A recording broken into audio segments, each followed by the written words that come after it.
All right. Well, welcome everyone. My name is Chris Murray, and I am one of the coaches and the success advisors here at Proctor Gallagher Institute. And I see a couple people in here I already know, so welcome back. Just to give you a little background on me, I've been a part of PGI now for really 12 years is when I first started out. So I started off as a client like most of the other coaches here, but worked with Bob for almost 11 years. And I'm telling you, this material is absolutely life transforming. But to what Arash talked about this week, you got to put it into action. No amount of watching the videos and studying the material changes anything. You got to do the work. There is no shortcut. So that being said, I'd like to also introduce my assistant, Kelly Nystrom, who's also on the call. Kelly, you want to say hello? Welcome. Hi. And Kelly and I have actually known each other for well over 20 years now. She's got an amazing story. Kelly was a teacher, just made a decision a couple of years ago that she wanted a little bit more freedom, both time-wise and money-wise, and, started to immerse herself into the material in short amount of time, more than, at least quadruple your income, right? 4 times, yeah. Mm-hmm. Yeah, that's great. So I've been with PGI for 8 years. And before that, I was a teacher, and I attended an event. And as they say, the rest is history. That's right. And excited to be on here at the call for you guys. And just so you know, this call is all for you guys. So, I want you guys to ask the questions. If you need help with anything, feel free to ask the questions. I'll be calling on some of you as well, kind of putting you on the hot seat. I feel that's, honestly, where you'll probably get some of the most impact. But that being said, does anybody have any, quick takeaways, any of the big lessons that they took away from this event that they'd like to share with the rest of the group?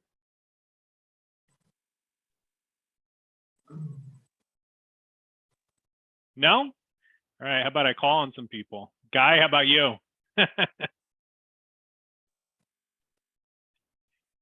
You should see the little microphone at the bottom to unmute yourself. Yeah, hi guys. So just in the UK here. Good evening. So we've had our Queen's funeral today, so it's been a bit of a somber day for some people. So it's a weird thing. So I've been watching Bob since The Secret. So I'm now nearly 50, and I'm probably one of these people that intellectually was attracted to the material.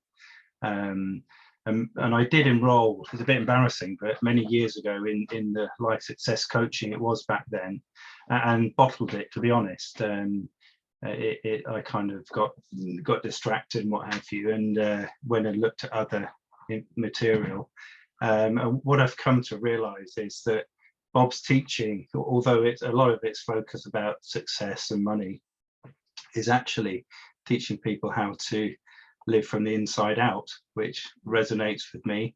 Obviously, the realization that money is important to probably enjoy life is to the max. It is the society that we live in the monetary system. And I just speak from the truth here. As sad as it is that Bob's gone, seeing Arash teach, and I'm starting to see it from a different perspective, as much as I credit Bob for all that work he's done and the amazing teaching that I have got. I'm really sort of seeing the information completely differently more recently. That's great.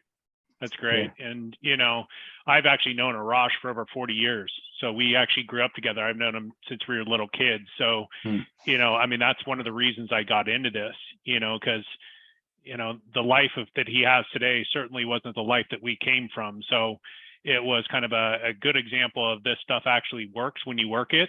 So if you put it into practice, and, Arash and Bob are so different in their styles, like how they do it, but essentially it's all coming to the same thing. And it's exactly what you just said is we got to learn to let our faith drive us, not our fears. And, from my perspective, just outside looking in, just because I get to work with so many thousands of people, especially over the years, I think most people are they're playing life not to lose, right? They're playing defense, playing to protect themselves. And it's, I think it's natural human instinct to do that.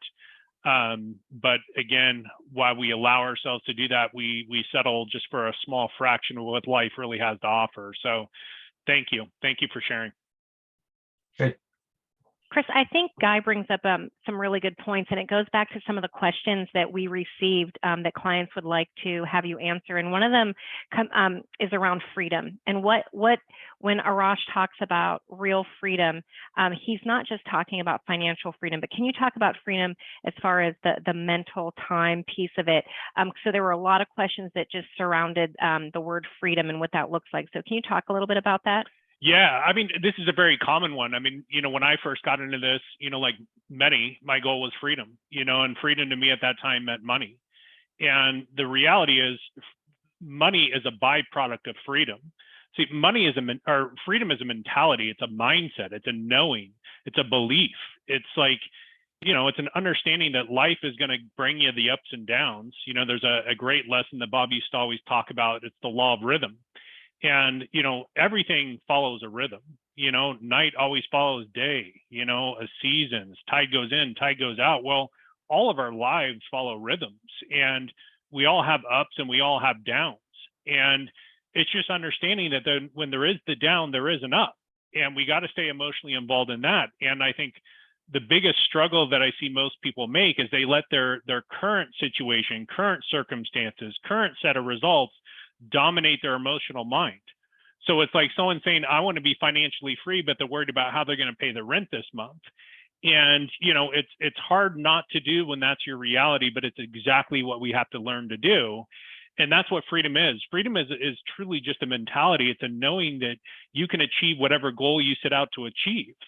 And, like I said, I'm very close with Arash. We have this discussion all the time. Like when he sets a goal, it's a done deal. Like he's not thinking about that goal all the time because he just knows himself well enough that he's going to achieve that goal. So again, the freedom is in the knowing who you really are. What Guy said, you got to know yourself, understand who you really are and what you're capable of, and knowing that you can achieve any goal that you set out to achieve. But again, we gotta develop ourselves into that person and become that person and live from that place. And that takes work. There's no question it takes work. And what you saw this week is just a small taste, right? It really is. It's a small taste of the work. But the consistency and that discipline that Arash talked about is the key to this. You gotta do this all the time. There are no days off, to the point where this just becomes who you are. So good question, Kelly. Yeah, that's great, Chris. I'm going to open it up to anyone that wants to raise their hand and ask a question. If not, we had a lot of questions get sent in. So sure. I think Sabine, I've seen Sabine before. Sabine, you want to go ahead and ask Chris a question? Yes. I've been following the Bob Proctor, philosophy for a while, and I've read his book several times now. You Were Born Rich. It's my favorite. I find it's just so complete. And I have a question about let go and let God. How does that fit into this program that we just did? Because it seems like, even though Arash says you don't force it, you're not supposed to force anything. I didn't get from you that there was a time where you set your goals, you make the decision, you're very clear, you create your own self-image. And then at some point you have to also get out of your own way, or am I wrong? So how does let go and let God work in this particular context of raising your frequency to the millionaire frequency, for example? It's a really good question, because the reality is you got to will yourself in the beginning. You do. You have to will yourself to get to that point to where you turn over, you let go and let God. If you're doing your part, you're doing your work, right? These things will start to come to you. And for example, let's say someone, let's say they want to create financial success, and, let's say they're not sure what they want to do, or maybe they got a lot of different ideas. Like, you do your part. You get emotionally involved in what you want, and more importantly, why you want that thing. The moment an idea, a thing of inspiration, it could be an idea, it can be a connection, it can be whatever it is. So your job isn't to determine what gets delivered to you. That's the universe's job. But your job is to act on the ideas. Right.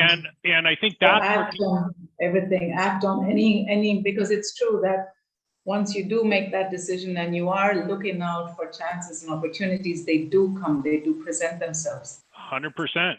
So you have to act on them, but you also have to sort of stay in that kind of faith that it will work out, even if you don't see how.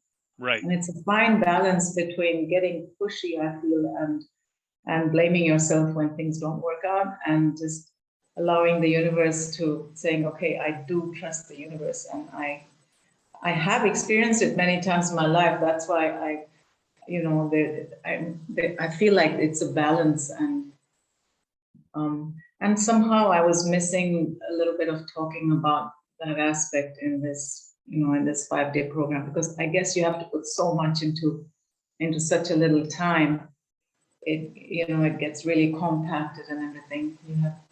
It's amazing how much material there is in 5 minutes of Bob's lesson. It's like, I could write a whole notebook of notes.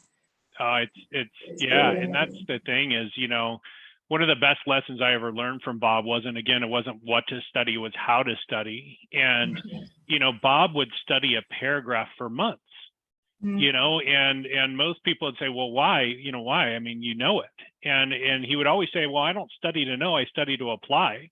So he would keep studying until he was actually integrating what he wanted to integrate, but he would be selective with what he was studying. It would only be things that he wanted to implement, things that he wanted to apply in life.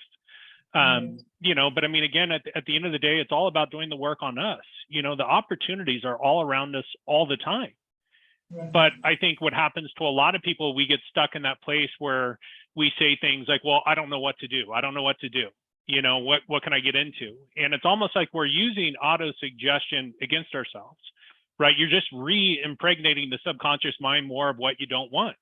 So this is why you got to really pay close attention to what you're doing and what you're thinking on, because that's the key to all this. It's just getting control and disciplining our thinking to the point where, you control your life, you control what you do, you control what you get. It's amazing. Thank you. Yeah, my pleasure. Good question. Debbie, you want to go ahead and ask your question? Hi, can you hear me? I'm not used to using this. Yep, we can hear you. Thank you. Yeah, I very much enjoyed the 5 days. It was very informative. I started to realize what my things holding me back were, and I realized one of them was guilt about doing well compared to family members who are not doing well, both in terms of like succeeding in whether it's a business or things I want to accomplish or relationships. I came from a very sort of negative upbringing. I'm doing okay. I'm doing, miles better than how they're doing, but I realize I'm feeling guilty about doing even better than that, because I feel like the more I succeed, the worse they feel. I mean, I'd like to think that me succeeding will set a good example and bring them forward. Yeah. But I've realized that there's a guilt there. I was just wondering your thoughts on how to get over that. Well, Bob used to always say, like, he never cared what anybody thought of him, and we all have to get to that place where we don't worry what anybody else is thinking about us, whether they think we're doing good or bad or care. Because the reality is most people aren't focused on you, they're focused on them anyways. It's us that projects that. So we think they're thinking about us. The truth is they're not thinking about us at all. And, that's an easy concept to understand. It's not an easy concept to live, because again, I think most of us are worried about what other people think. And you just can't. I think if you just focus on what you want, and more importantly, who you need to become to get what you want, people will either raise to you or they'll disappear. And, the reality is, like, when you have a big enough goal, when you're really focused on achieving something, you don't have time to worry about what anybody else is thinking about it. You got to focus on what you want for you. And I promise you, like, the people that really want your help will come to you. And that's one of the things when I first got into this, you don't want to be that person that's pushing this on everyone. Let people come to you, because I talk to people every day that say, well, I'm sharing this with everyone. Well, if they're not open to it, they may not say it to your face, but they're saying, get away, they don't want to hear it. So the best way you can help people, especially family, is becoming a product of it. Like, show them by creating the success that you desire, and then help people. Then they'll come ask for help. They'll come to you rather than, sharing it with them. Does that make sense? Yeah, I understand. Thank you. Yeah, you're welcome. Did you leave here? Do you have some pretty big goals that you're working on? Yeah, I mean, I'm actually a chiropractor, and I do have my own business, and I live reasonably. I'm not I earn very well, but I'm not like a millionaire. I don't think I've got too much money issues because both my parents were multimillionaires, so I know money is there. There's not that worry, but I haven't personally earned multi-millions myself. So it's kind of okay, well, sort of trying to think, oh, well, I could do that. But I think it was during COVID that I realized I didn't really want to stay in chiropractic. I'd kind of gotten all that I wanted out of it, and was bored essentially. And started to realize what I did love doing was writing stories, and also I love singing. So I started doing singing lessons, and then I thought, well, ideal life, what did I want? I was like, oh, well, I actually would like to be a singer, but I'd also like to be an author. And it's like, okay, well, I could do that.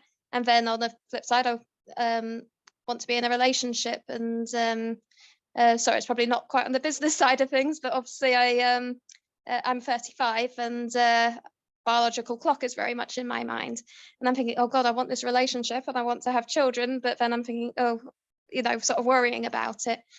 So there's, yeah, I've got a definite vision of what I'd like ideal life wise. But yeah, I mean, to be honest, I only heard of Bob Proctor about 2 weeks ago.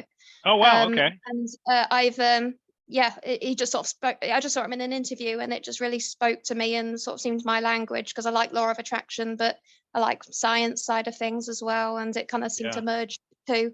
And yeah, to be honest, even just the last 2 weeks, I felt much better, and things are kind of, even the problem that I had recently with my energy company's kind of cleared itself up in the last 2 weeks after months. So I'm just like, oh, okay, it kind of works. But cool. yeah, so yeah, if things are going well, and I think it's just, I've been really journaling, trying to work out all the kinks essentially. And yeah, I think it was just trying to figure out what was limiting me there in those ones. And it was just, yeah, the guilt one is what came up. Yeah. Good. Well, welcome. 2 weeks, that's pretty new. That's good. Chris, it reminds me of how you kind of started off answering some of those questions about freedom. And sometimes we look at that as just financial freedom, but it's so much more than that, right? It's that mental freedom. And that mental freedom comes before the financial freedom, right? Because mentally you're there. Mentally, you know where you are going, and you know you're going to be there, and that time freedom. And so it sounds like she's well on her way to that freedom piece of it in all those areas. Yeah, I mean, at the end of the day, everything we teach, it's all about awareness. And anything and everything you want in your life is a place. It's a level of awareness. So whether that's money, health, relationships, like all these things, it's a discovery process. And to Kelly's point, it doesn't matter how much you're earning. I had a really good client of mine financially. He was doing really well. He's doing about 10 million a year, but he had a lot of weaknesses in other areas of his life. And all the credit goes to him for asking for help, because he reached out. He had, him and his wife went through a divorce. He had no relationship with his kids, and he was really good at earning money, but the other areas of life, he just didn't have a lot of fulfillment in. And, like I said, all the credit goes to him for actually asking for help, because everything in life is a place. That's a level of awareness. That's what this whole week's been about. It's a frequency, and it's just about taking you along that path to become aware. That's awesome, Chris. I think I hope I pronounced this correctly. Is it Lucas? You have your hand up. Do you want to unmute yourself and ask your question? Yes, Kelly, of course. Thank you. So Yeah, well, it's quite funny for me because I'm here and I appreciate my friend made it for me, like in a sense that I'm here, that I didn't really plan, and I try to be clear. I'm a little bit nervous now. No, take your time. Thank you. So Chris, I follow like the secret power of attraction. I know also one person who was very close to Bob Proctor from Poland. Her name, I forgot her, but you know what? She's one of the best advisors. And I Is it Eva? Sorry? Is her name Eva? Yeah, Eva. Yeah. Eva, Mm-hmm. yeah. So I met her like a few years ago, and now I almost joined Thinking into Results. Mm-hmm. And I was like, and there is always something like the person who spoke before, sorry, I forgot the name, but she said about guilt. And I know I have guilt about not about other people, but about myself. Mm-hmm.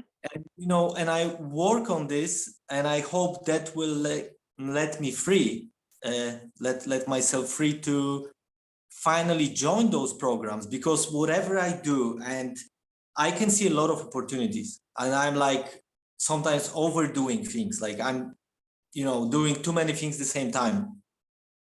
Yeah. Thank you. And but the thing is that I cannot make this, like, let's say €2,000, $2,000 amount, you know, to start it, or 10,000. Like, I can create different ideas for the businesses. I have right now, I'm about to launch the startup. And, you know, so I talk with investors, and they are proper investors. And at the same time, I'm like, I don't have this abundance with myself. Like, I don't know what's the blind spot. Mm-hmm. Honestly, I wouldn't go too far into it. You know, I think too many people focus too much time and energy on what's wrong. It doesn't matter what it is that's holding you back from creating that. You want to focus on, okay, well, who's the person I need to become to create what I want to create? See, that was when Arash was talking about self-image and identity. See, it's these stories that we tell ourselves. We keep repeating these stories to ourselves, and it just creates more of what we don't want. So it doesn't matter. Like, the past is dead, let it go. And going back to the thing about guilt, you know, there's a really good lesson that Bob used to always teach that he got from this guy, Michael Bernard Beckwith. And I loved it. Maybe I don't have it here. He gave this out as a big block of wood. And he says, there's a 3-step process when you're faced with any challenge in life. He said, number 1, it is what it is, accept it. He said, either it will control you or you control it.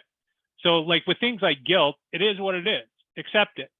Either it will control you or you control it. Number 2, harvest the good. He said, you got to look for the good. There's good in everything. There's a lot of good in failure. I'm telling you, failure is the key to success. There is no question.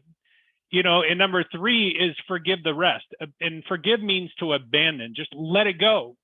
It doesn't serve us. We just get so locked into these stories and our old identity, and we live from that place. And that's why we just keep seeing these reoccurring patterns.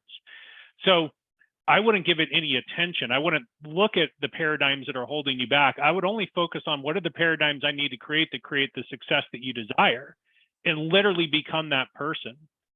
And because the rest of it, it doesn't serve us. It really doesn't.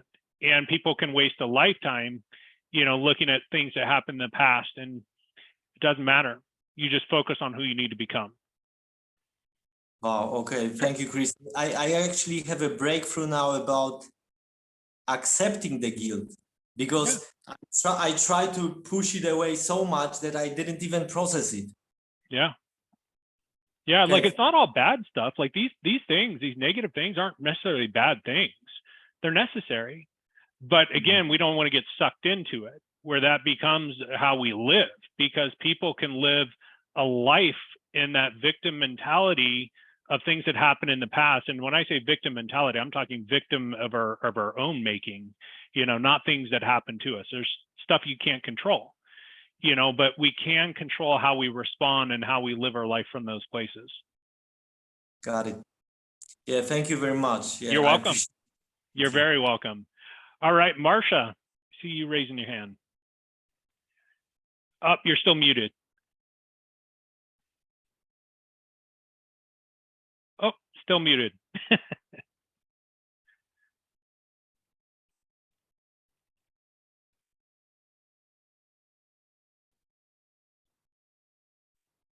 Can you hear me now? Now we can. Yeah, okay, perfect. So first of all, I want to thank you so much. I'm so grateful. You guys put so much material together for us.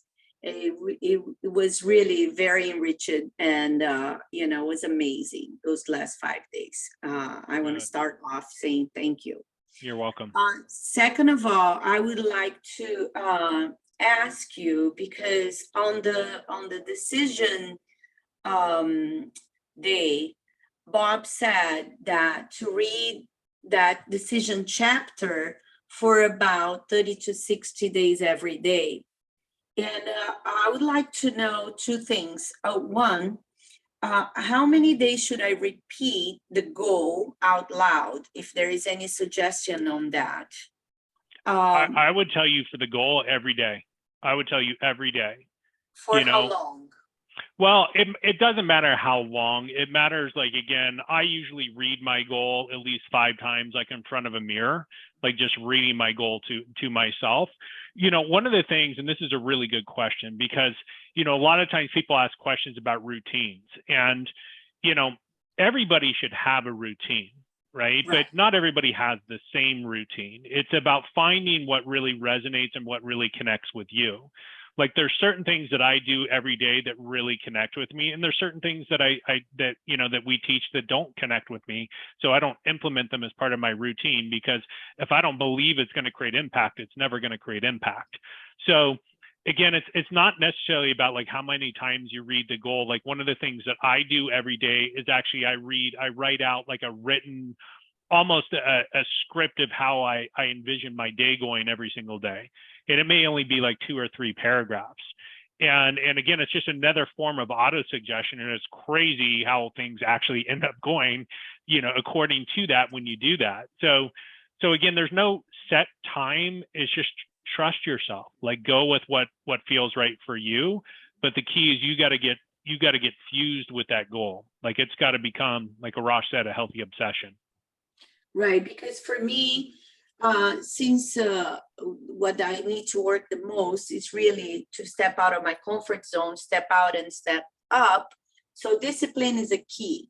Yeah. And so, to implement as part of my routine, for me, it's key to change. Mm-hmm. And that's why I was asking, but thank you. My other question is, when Bob mentioned about the decision chapter, which book specifically he was mentioning? Because there's so many books that I now, Yeah, it was Think and Grow Rich. Think and Grow Rich. Yeah. Okay, I have it. Okay. Think and Grow And we Rich. may have, Kelly, do you know, do we have like a PDF version of that somewhere? We put it on under the guide section where we have all the homework and stuff. Okay. And if not, we can get it to her. That's easy. Yeah. Yeah, I appreciate it, because mine, I have it, but it's an audiobook. And, okay. So if I can read it, that'll be great, Sure. And I think if I remember correctly, I think the homework was to read the article that Bob had written on decision, right? Yes. And where I didn't get that. Oh, okay. Yeah, we have that. That's what's under guide. Yep. Oh, it's under the guide section? I'll make sure we get it and get it to her. I wrote it down right here. Okay. Thank you so much. Mm-hmm. Yeah, of course. Chris, we do have a lot of questions that came in. Would you mind fielding some of those before we go back to? The question is, how do I manifest a? Oh, can you say that again? It cut out. Oh, I'm sorry. How do I manifest a soulmate? The same way you manifest anything. Like, I always tell people, it doesn't matter if their goal is money, relationships, health, fulfillment. The process to achieve any goal is always the same. So Bob used to always take people that wanted to attract the right soulmate. He took them through an exercise where he'd create almost like a pinwheel, where, you know, you write out like in the middle, like you're a perfect mate. And he said, don't create an image or a picture of what that person looks like.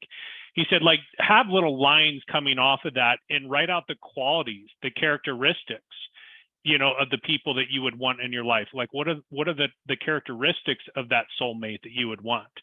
And once you have that done, he said, like, see yourself in different settings with that person.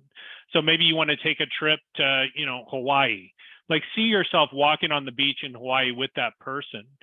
And it's the same thing with anything. So you get emotionally involved in what you want. You write the qualities and the characteristics of that person that you want to attract. And to take it one step further, and this is a lesson I learned from a coach that I had many, many years ago, you know, he was talking about once you have this vision of the image of the person that you want, ask yourself, what kind of person would they be attracted to, right? What are the qualities and characteristics that they would want in a partner? And you deliberately determine what are the characteristics that you would like to develop. And it's the same with, you want to open up a business. Well, what are the qualities and characteristics? What do you need to develop? Who do you need to become? Same for the soulmate. So you get clear on the image, deliberately determine who is the person I need to become, and you become them. That's great, Chris. And that actually brings me to a question about self-image, because you know, everything you've been talking about really goes back to self-image. But the question is, how do I start creating the ultimate self-image for myself? Self-image is everything. It is truly the key to everything. And you know, Arash he's doing a coaching program called the 7-Figure Self-Image. And, you know, we were talking a little bit about the difference between Arash and Bob and their styles and the formats. And, you know, this isn't to take away from Bob by any means. Bob changed my life. Like, I wouldn't be here today if it wasn't for Bob and his direction. Arash is really good at getting your butt into action, you know, and he did this program called the 7-Figure Self-Image, where over a 90-day period, it is just like an absolute full immersion sprint at getting you uncomfortable consistently to become who you need to become. And I've not seen better results in any program that we've ever done than that particular program, because it is so focused on the identity, the image of the person that you need to become. But self-image is truly the key to all this. You know, it's, you know, Arash had mentioned it during the call, you can never outperform your image. And it's so true. Everything is identity. Everything is image. And I remembered it was a conversation that we were having with Bob a long time ago where he said that. He said, everything is image. Everything is identity. Everything you should be doing is to sharpen that image, to create that identity of the person that you need to become. And I think where a lot of people get stuck, like deciding the image is a fraction. It's a small percentage of it. But then you got to get uncomfortable and become that person. So there's no escaping the discomfort. You really are. You're going to have to get uncomfortable if you're wanting to create what you want to create in life. I don't care whether that's a goal as far as business, relationships. Like if you want to attract a soulmate, you're going to have to put yourself in uncomfortable positions. Like you're going to have to go do the things and put yourself on the line. And I sent out an email or a video, I think it was on day number 3 when I was sharing the story about my house. And I had told Bob for 2 years I wanted to get a house. And, you know, I never did it. And finally, this was, you know, in, I think it was October of last year, you know, a lot of people didn't get to see the fun side of Bob. Like Bob was a funny son of a bitch. Like he really was. He was absolutely hilarious. And Bob was really good at challenging you, you know, and he basically said, you've been telling me about getting this house for the last 2 years. He said, you're full of it. He said, if you wanted the house, you would have gone and gotten the house. And this was during one of our 5-day events. And I'll never forget this. Like after that event, I asked myself, where am I putting myself on the line? Am I stretching myself? And after that event, I told my wife, I said, look, we're going to put our house up on the market. You know, our house sold in a day. We had no idea where the heck we were going to go, you know, and I knew that by putting myself on the line, I would have to put myself in a position where we'd have to figure it out. And that's the whole point of this. Like you got to act on faith. And I think people want to see it before they believe it. And we got it backwards. You got to believe it before you ever see it. But you see, most of us are scared to put ourselves on the line, and we're all guilty of this. So no matter what the goal is, you know, people always ask me, well, what do you have to do? You have to be willing to put yourself on the line. Bottom line, you have to. There's no easy way around that. There's no one that creates anything of significance by playing small. Like, you have to be willing to do it. Well, Bob always said you can never outperform your self-image. So if you're perfectly happy with where you're at right now, then you don't need to work on your self-image. But if there are other things you want to accomplish and other things you want to do, and different kinds of people and a different kind of life you want, you have to become different. Yeah, 100%. You gotta put yourself on the line. You know, that's why I personally think one of the best ways to change your image, create a business. Because your insecurities are going to be thrown right in front of your face, left and right. And, you know, you have a choice to either wilt or you have a chance to grow. And Lucas, you were talking about Ebba earlier. I remember when Ebba started this, you know, when she was like an accountant or something for the police department. And I mean, she was so intellectual, you know, and she didn't even start by becoming a consultant. She went through one of our coaching programs originally, you know, and then she kind of fell in love with the idea of creating her own business. And now I got to assume that she's doing 7 figures, you know, and I don't even know, maybe 4 or 5 years she's been a part of this. She's an amazing woman. You know, if you have a chance to work with her, I'd encourage you to do so. Thank you. Yeah. It's just, for me, it's mind blowing because I actually remember her from the time she quit the job, and she was she was starting doing this in Dublin in Ireland, and right now she's talking about 7-8 figures. I'm like, what? Yeah. And I'm still in my, you know. But the thing is, Lucas, I guarantee you, like you said, you have a lot of different ideas. But you see, we got to be willing to put ourselves on the line and go after those ideas. You know, like there's a show here in the US called the Shark Tank. And I don't know if it's a global thing or what, but it's one of the few shows I enjoy watching. And it's all about how these people have businesses and these investors invest in these businesses. And if you watch it very closely, they're not investing in ideas. They're investing in the people. That's what they're investing in. And, you know, it's all mindset, it's all mentality. You know, this is why I always tell people, it doesn't matter where you are, your education, your background, the situations, you know, excuse my language, but none of that shit matters. The only thing that matters is what do you really want and how willing are you to do what's necessary to get it? And you just have to grow. There's no quick fix. No amount of studying this is ever going to change anyone's life. You got to do the work. And the work is uncomfortable. Thank you so much. Yeah. Chris, we had a question put in the chat, and it is, how to control what you get when you can't control anything about yourself? So, say that one more time. So I do think there's just a little bit of a language barrier. So it's Sure. how to control what you get when you can't control anything, maybe means but yourself. So all the stuff so it really goes back to, in kind of reading a little bit of what else he wrote, I think it goes back to if you can explain a little bit more about how we attract to us what we get. And so if we're attracting all this stuff that we don't want, and now we're learning from the event that you can only control yourself, but you feel like all this stuff around you is out of your control. Sure. And like the simplest way to sum this up is you don't get what you want, you get what you are. And you are the sum total of your thoughts, your feelings, and your actions. So you are your paradigm. So I don't know if you guys can see the sign behind me, the neon sign, but it's the stick figure, right? And your results are a reflection of your thoughts, your feelings, your actions. So when Arash and Bob talked the lesson on attitude, like you are your attitude. You're getting in direct response or relation to whatever your attitude is. Your attitude is just another word for frequency, right? That's all it is. We overcomplicate it. It's thoughts, feelings, actions. And this is why The Secret was a phenomenon. I mean, they estimate over 500 million people had seen that movie. And, you know, Bob would have been the first one to tell you it did a lot of good and it did a lot of damage. because it left a lot of people with the impression that the law of attraction is you just imagine and you believe, and poof, it's going to show up.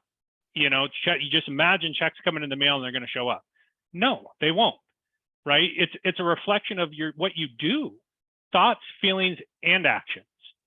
And you can change from the inside out. You can also change from the outside in. You can take very uncomfortable action, and that can help you change internally as well.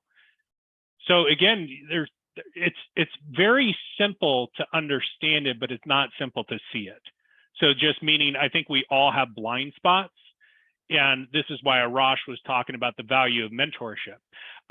People aren't missing knowledge and information. They're missing direction. They don't know how to do these things. They just don't see how to connect the dots. So they just need help. That's all I needed. Look, verbatim, I could have repeated this information 12 years ago, but my results sucked. And if you had asked me 12 years ago, I would have told you, well, it was the economy, it was my boss, it was this, it was that. No one gave better excuses than me, but those excuses are honestly what just kept me stuck in that same box.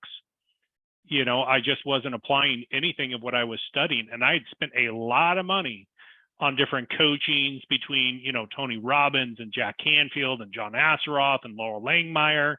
And that's just coaching. That's not even including, how to sell on Amazon, how to sell on eBay, Shopify, email marketing, social media marketing, list building. Like, I had spent an absolute fortune to the point my wife wanted to kill me, and I had nothing to show tangibly. I had a lot of great information, and I was very good at blaming them, saying, oh, well, that their programs didn't work. And the truth is, I never worked the programs. But again, it was the concept of the paradigm is what really brought all these pieces of the puzzle together. They got me to understand it wasn't them, it was me. But I still needed to go in and do the work after the fact. So take my advice. Don't be the one that spends 7 years studying and applying nothing, because it won't serve you. Chris, it's a great time to ask this question. But we had several people write in that they're not really interested in being consultants, but they want more after the event. What is basically the question. Now, what do I do with this? A lot of information, but I'm not really sure what to do with it, because I don't want to be a consultant. Well, that was like me. I had all this information, all this knowledge, but I just couldn't, put the pieces of the puzzle together to actually create success. So there's a lot of different programs that we do here, a lot of different ways in which we help people.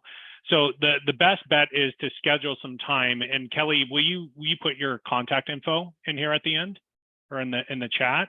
The best way to do it is for us to schedule a call where I can get a chance to talk to you one-on-one, right? Where I can find out more about you and your goals, like what it is that you really want to see how we can help you. The consultancy isn't for everyone. That's for people that really connect with this and want to do this as a business. That's not everybody should be getting into that. If you have desire to do it, I think, this is the best business in the world to be a part of, but, I'm biased. It's what I do.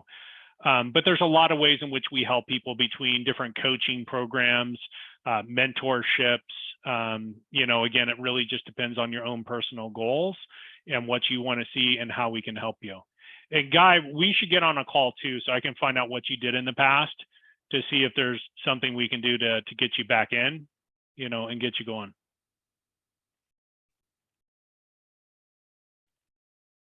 Chris, one of the things for a long time I worked with one of our old coaches, Bill, and what we do here is anytime you get on a call with a coach, it is the coach's number one priority to talk to you about what you want and what that freedom looks like for you. We don't care what you want. We just want to help you get it.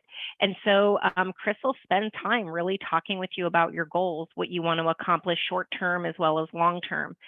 At that point, he'll share with you what program we have that's actually going to be in best alignment with your goals. And then he's able to take you through it, whether you've been following Bob for 2 weeks or whether you've been following him since The Secret, like 20 some years. He'll be able to go through what that program is going to look like for you time-wise, material-wise, the structure and the layout of the program, and really walk you through that. But most importantly, spending that time on the phone with Chris, whether it's 10 minutes or 30, Chris is going to be able to really share with you, after talking with you about your goals, how working with us in that specific program is going to ultimately help you get to where you want to go. And that's really what Bob trained Chris to do. You know, Chris is being, you know, I've known Chris a really long time. Chris is being very humble. You know, Chris spent a lot of time with Bob. Chris was a close and personal friend of Bob's.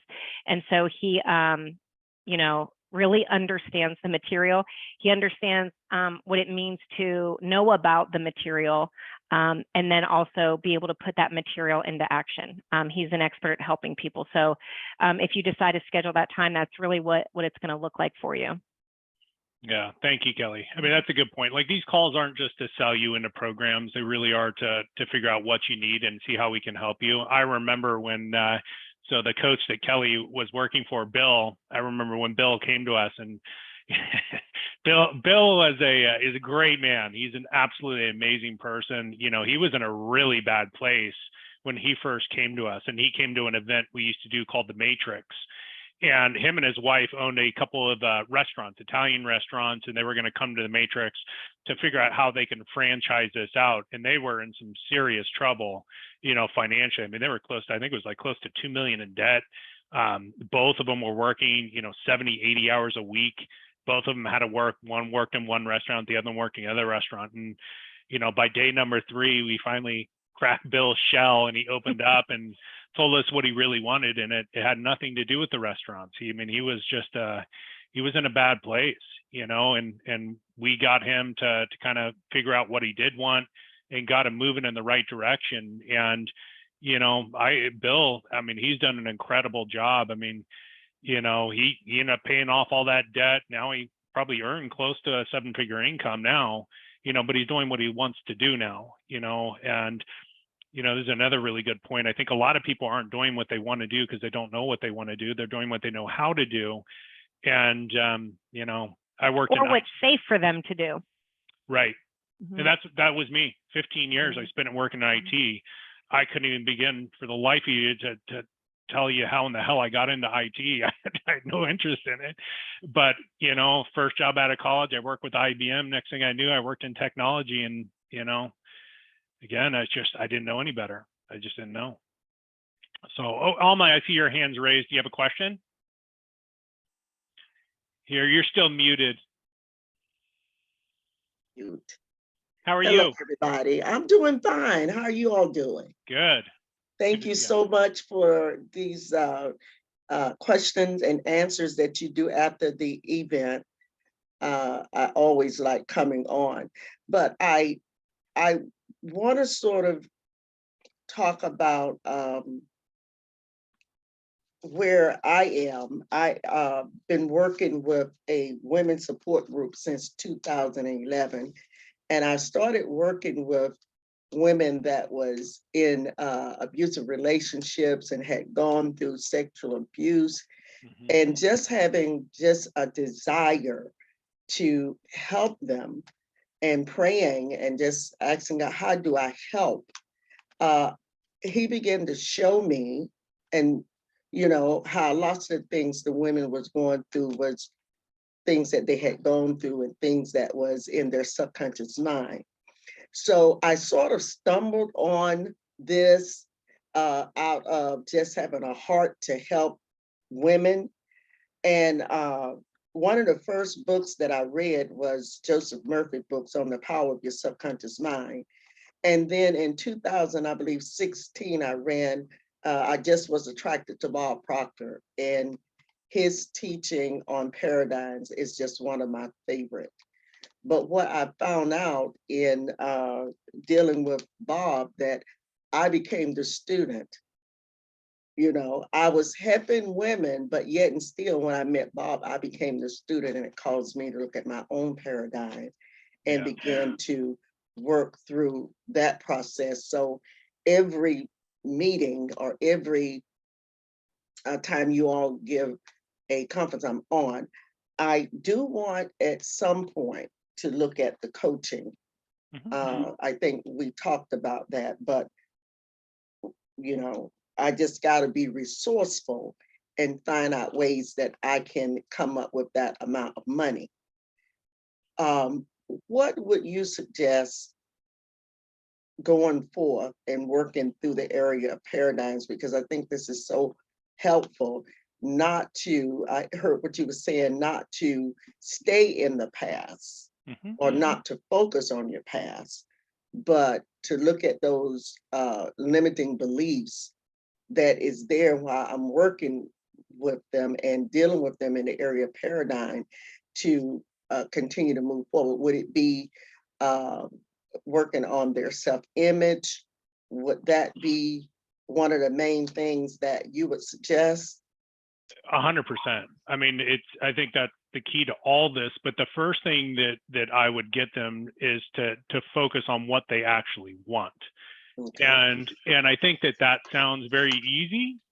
I personally think that's the hardest thing for most people to do, is to really figure out, what do I really want? I think especially if we get knocked down in life, we stop dreaming, right? We just don't believe that we can have what we really want, so we don't even want it. So I think if you can get them to dream, like get emotionally involved in what they really want. And I'll give you, there's a great exercise that Bob used to give out at our Matrix event, and he would have everybody write a letter to themselves, and date it like a year from today, of how, and write it in the present tense, like how they're living today, like in a perfect world. And we would actually, at the end of it, once people wrote it, we would actually mail it to them a year later, so that people can see, some people would say, oh my God, my life has changed so much. Other people, nothing changed. Yeah. Right. And it's just a reminder, okay, I need to get into action.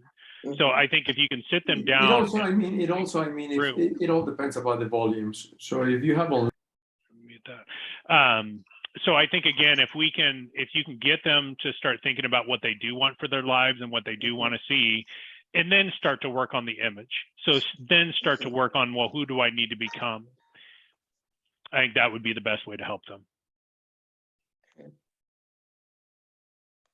And honestly, Alma, the best way to help them is become a product of it. You do the work, like you have to. Absolutely. Absolutely. The other thing I wanted to ask you, you said get them to dream, and you're absolutely right. When people have gone through lots of trauma in their life, sometimes they forget how to dream. They forget how to dream. And I heard you say get them to write a letter. So that's definitely work when it comes to the area of forgiving themselves or forgiving the person or persons that wounded them. I've seen, just seem like weight just come off from the person, and they are able to really change their perspective on how they looked at that situation. So I am going to incorporate that. But one of the things I do recommend to all the ladies that come to our group is Bob's book on Change Your Paradigm, Change Your Life, because I think that he just nailed it.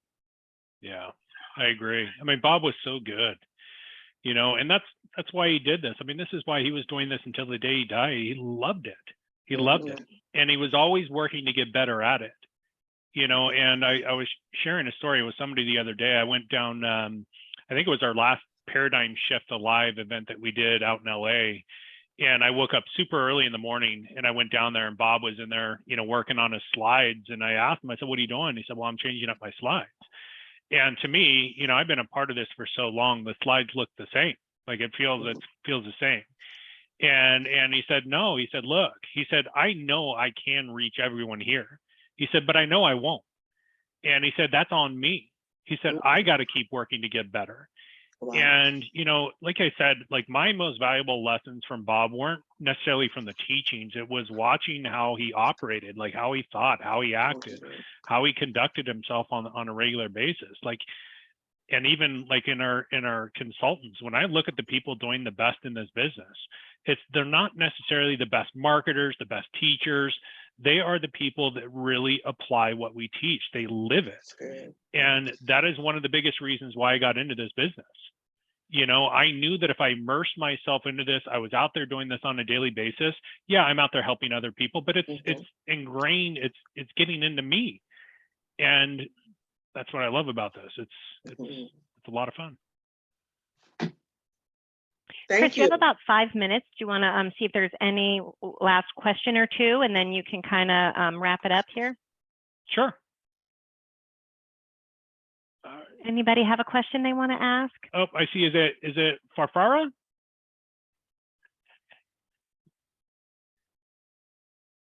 She's muted. You're muted. Oh, there you are. Yes, I've made it. How do I pronounce your name? Did I pronounce it right? It's perfect. Okay, good. I wanted to say that I've done all my work, all my homework. Good. I was a great student this time. So for the first day paradigm, write down your limited beliefs paradigms. I've done that. Then on the sheet of paper, and then rip it up. I've done that. Write a script of all your areas of life in the present tense. I've done that, and I recorded it. Good. So I have it on my phone. I can listen it every single day, multiple times. I think it's a great idea. It's a really good idea. There's a for those of you that want to do something similar, there's a great app. It's called Think Up, and it allows you to record, and it will play music in the background. You can loop it. They have like pre-made affirmations. It's a great little app. I use that quite a bit. And you know, my advice when you record it too, like if it ever feels like it's starting to get, you know, stale, like you're not emotionally involved in it, you go and you rewrite it again. You add more emotional words to it, you know, because the whole point is like you got to get yourself just so fused with what you want to see. So I write it down. Relationships, my ideal ones, money, income, the home I'm living in, my vacation home, my dream car, health, and I got emotionally involved. Good. For the second day goals, read out your goals for 5 minutes. I've done that. I have a goal. Read and write your goals 50 times. I've done that 50 times. Okay, that's for day 2. Day 3, attitude. The magic word. I have the magic word on my phone. I can listen it over and over and over again. I love repetition. I think it's great. Yeah. What do you think? No, so well, let me ask you this. Is there one of those lessons that really stuck out? Like when you were going through it, is there one of those lessons that really connected? I was connected to all lessons, especially attitude. I love working on attitude. I am good at working on attitude. I would tell you that's what I would focus on. So I would tell you, listen to that recording every day for the next 30 days and just see what comes up for you. Because again, it's like, you know, like I said, these 5 days are just kind of a small taste, and we cram a lot of stuff into these 5 days. And, you know, do I honestly believe that people's paradigms are changing in these 5 days? I think a lot of people believe they change in the 5 days. But you see, we don't have consistency and have a routine where we're constantly immersed in this material. It's like New Year's resolutions, right? It's like we set these things, we have all the intention of the world of achieving them, and 2 weeks later, we're right back where we had always have been. And again, it's just how we function as human beings. No one consciously chooses to sabotage, but again, it doesn't matter what you consciously choose. It matters where you're subconsciously conditioned. So I would tell you, like, if that attitude lesson is what really stuck out to you, I would tell you to keep going through that. But when you go through it, here's the key: you want to study from that goal.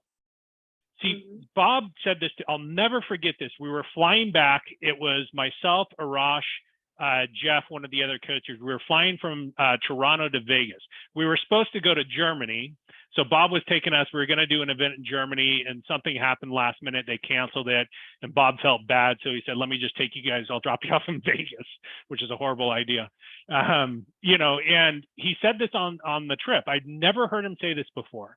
He said, look, he said, you need to learn to study with purpose. He said, most people study with no purpose. And he said, when you study, there's only 2 reasons.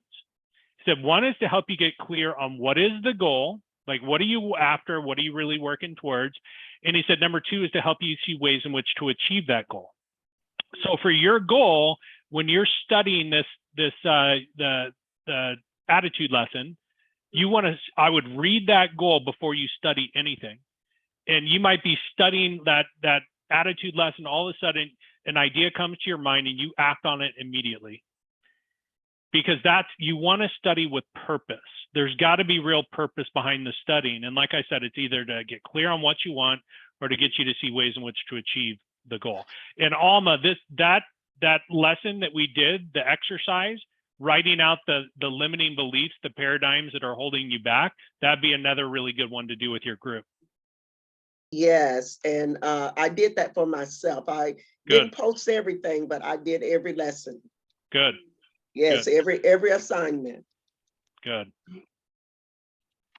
For day Thank 4, you. for day 4 decisions, it's a great article. I have it on my phone as well. I have plenty of things on my phone, and I love to listen them over and over again. I think it's helpful. Yeah. Decision, and finally for day 4, urgency. Yes. It takes 5 minutes. I record it. I have on my phone, and I listen it over and over again. I'm going to do it for 30 days, as you suggested. And that's it. Like, all the lessons play together, right? Like, you can't work on the attitude if you don't make decisions. So like, all these things go hand in hand, but again, you're not going to go master all this at once. It takes time, it takes repetition. In my opinion, it takes direction, it takes accountability.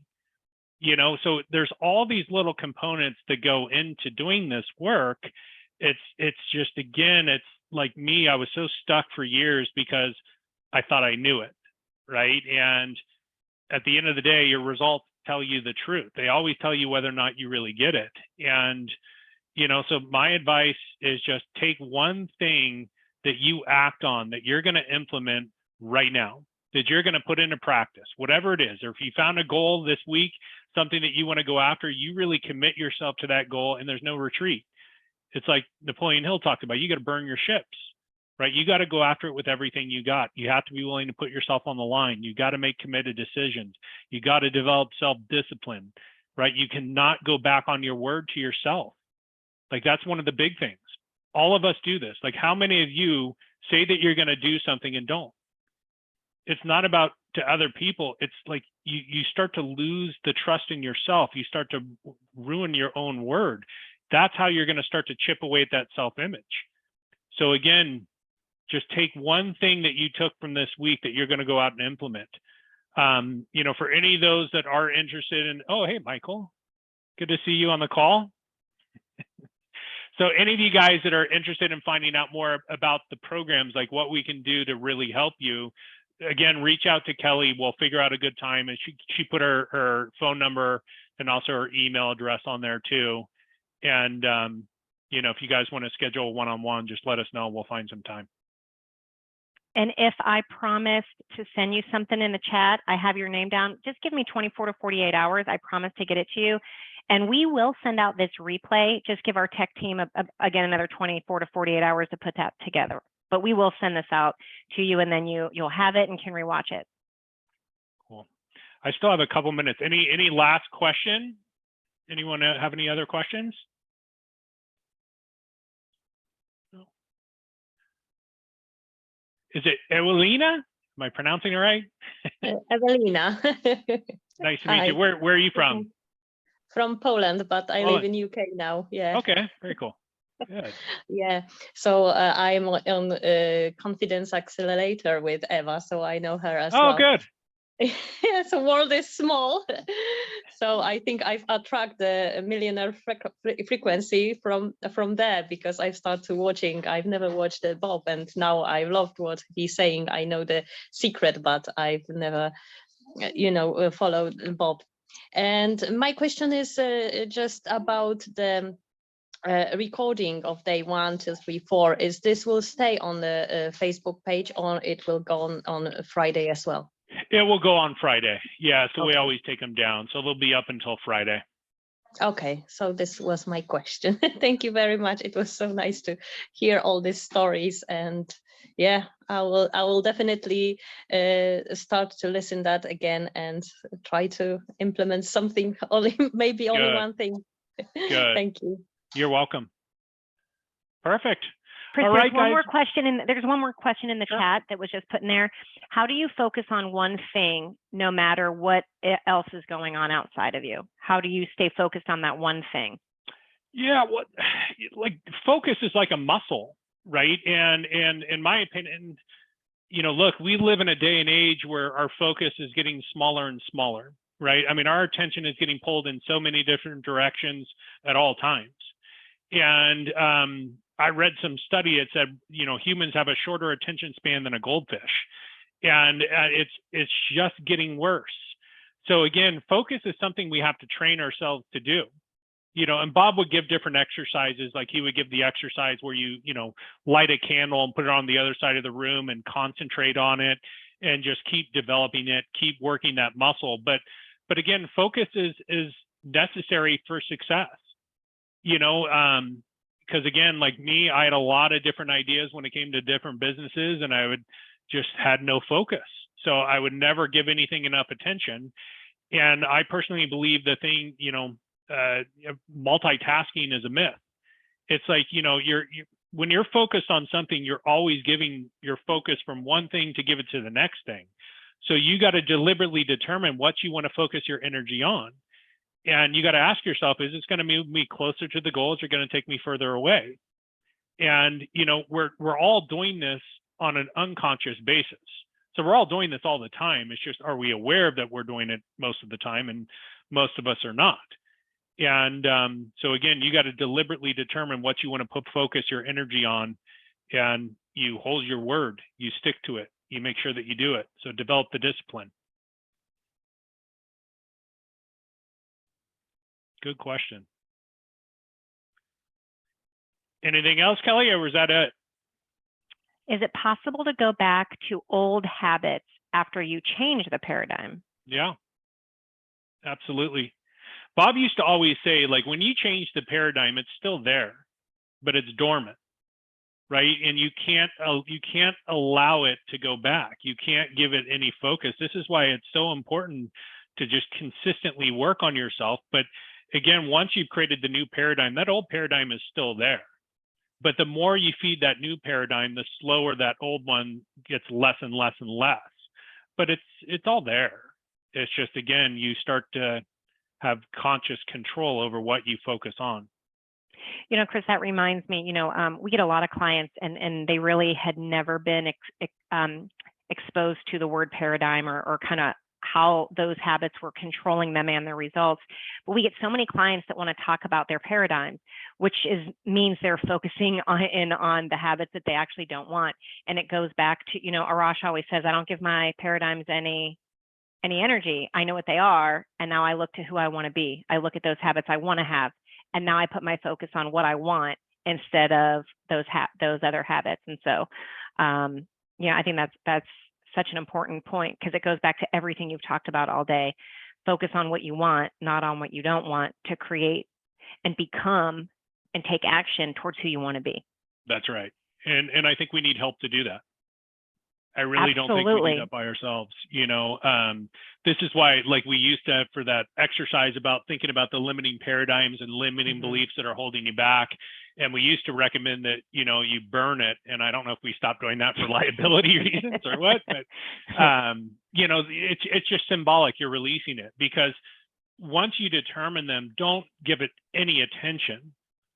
Like, you know, so if someone says, well, my limiting belief is my confidence, I have terrible self-confidence, you don't want to keep revisiting that every day saying I have terrible self-confidence. You want to give all of your energy to what are the paradigms that you need to create. And we have a consultant of ours who was a very successful, I don't know if it's psychotherapist, psychoanalyst, I don't know what all the terms are, but very successful at that business. And She ended up going through our coaching program many, many years ago, and then she ended up becoming a consultant. She actually closed her practice to focus 100% on this. And she just realized I'm taking all these people back to things in their past that make them feel bad. And she said, I would spend years with people working on past trauma. And she said, well, you still got to change it, right? So, and again, I'm not trying to say don't do therapy. I'm not saying therapy is bad, but I'm just saying you got to focus on what do you want? Well, who do you want to become? Like all the stories from the past, it doesn't help us. And I think too many people can sit in their story and let that determine their future. And you can waste a life doing that. So be aware of it, but don't let it dictate what you do going forward, right? Decide who you want to become. To me, that's real power. That's when you take control of your own life, you get control of your own thinking, you determine the results you create in your life. That's power. Chris, that reminds me of when I first started working here, I was we were all having lunch with Bob. It was a sales training, right, for the team. And we were sitting with Bob, and I told him that sometimes I would just get stuck in this loop of the negative, right? And I said, what do I do? And he's like, well, just stop it, right? Just stop. And I said, but how? But how do I just stop? And he said, well, I don't understand why you wouldn't just keep repeating your goal. And so, I mean, that was like 8 years ago, that anytime I am stuck in any place that I'm at, that I don't like what people are talking about, anything that's going on that I don't want to be a part of, or I get stuck in any kind of loop, I just go to my goal and I just keep repeating it. And it's just auto suggestion in situations that I know aren't benefiting me. That's right. And it's like, this is why repetition is so important, because you could, like, there's one lesson like attitude. I'll never forget that lesson on attitude changed my world. That lesson on attitude is why I quit my job 12 years ago. And I probably shouldn't share this because it's a horrible way to quit. So like I said, I worked in IT for about 15 years. And when I first got into the material, I was going through the Bob Proctor coaching at the time. And I worked for a company that used to bring in lunch every Wednesday for the whole company. And we would all eat in the meeting room together. And, you know, I was in the program for about 3 months, and I started to listen to the conversations going on around me. And at that point, I mean, we were just getting crushed by our competitors. The economy wasn't great. It was just all doom and gloom. We were complaining about our manager. And it was the first time that I caught my own attitude. Not only had I been participating, I initiated a lot of these conversations. And this was on a Wednesday. That Friday, I put my computer, I locked it in my desk, I walked out and never looked back. And I'm not proud of that. That is a horrible way, very unprofessional way to leave a company, you know, but I honestly, like, I had to abandon my excuses. I had to pull away my safety net, because if I would have just kept studying and studying and studying, saying, I'm going to go start my business after, you know, whenever, it would have never happened. And I'll never forget that, because that was the first time that I really caught my own attitude. And I never thought about it prior to that. So again, this is why it could be one thing that changes everything for you. But I'm going to tell you, there's no way out of getting away from making decisions and taking uncomfortable action. If you're going to change your life, you have to do it. So, well, good, guys. Thank you guys so much for joining us today. I hope this was helpful. If you guys do have questions, you're more than welcome to reach back out. You should have all my contact information. If you want to jump on a call to find out more about how we can help you moving forward, you know, schedule a time with Kelly. We'll find a good time for us to connect where I can have a one-on-one talk with you. And Guy, schedule a time so I can find out what you did to see how we can get you back in. Okay. Cool. Have all a right, great guys. day, everyone. Take care. Take care. Thanks. See ya. Thank you. Bye.